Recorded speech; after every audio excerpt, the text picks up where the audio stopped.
when somebody samples it versus buying it, do you see a difference?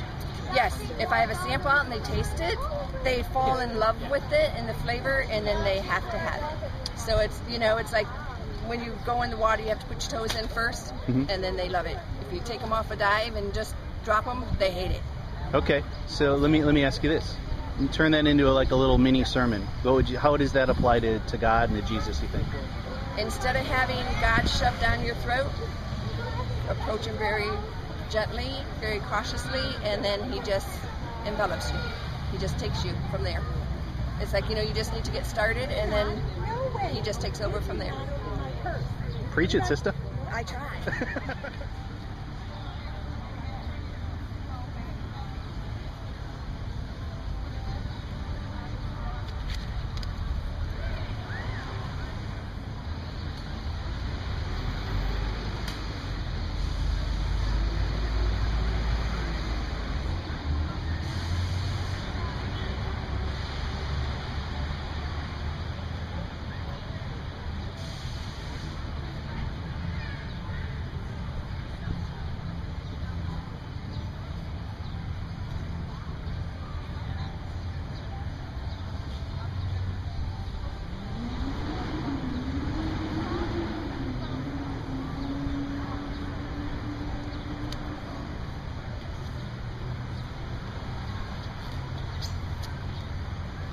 When you look at a situation like this, do you typically see it as a place to buy stuff, a place maybe to shake hands, or do you see it as a mission field? The people that are over here selling and the people that are buying, are they just customers? Are they just people who make transactions in your life or help you get what you want?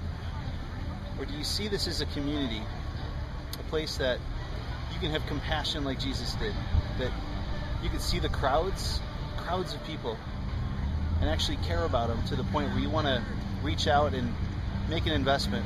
A lot of times we think it has to be something dramatic or huge. We've got to be this great forward kind of leader. The truth is, you are a leader.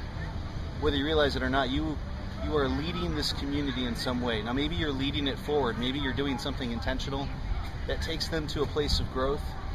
Maybe you're making your neighbors feel loved on. Maybe you're that person who, in your circle of friends, you're always the one who's trying to keep things positive. But you can also be a backward leader too. You can, by your actions and by the things that you do, take people backward. You can be grumpy. You can be a critic of everything and anything. I don't know if you're the kind of person who's always looking for what the other people in town or the other people in even our society are doing wrong, but you can become a backward leader. You can actually lead us to think negatively without any positive thinking. And then what I think is most common is there are neutral leaders. There are people who just don't do anything. And we create a culture where there's so much neutrality that nothing ever happens, nothing ever moves forward. Now just think about this. If this world is truly sinful by nature, if in each of us there is the capacity for sin, what happens when the best thing we do is just be neutral? I mean, what direction do you think it's going to go?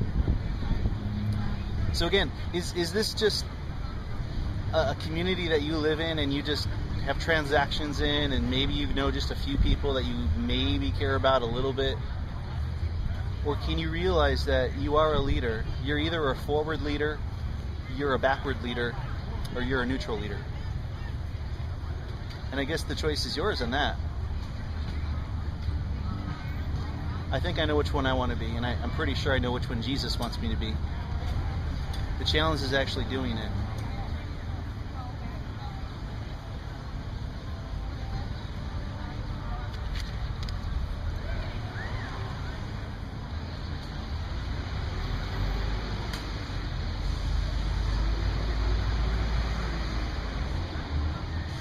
Will you see this as an opportunity for you to look at this as more than a marketplace?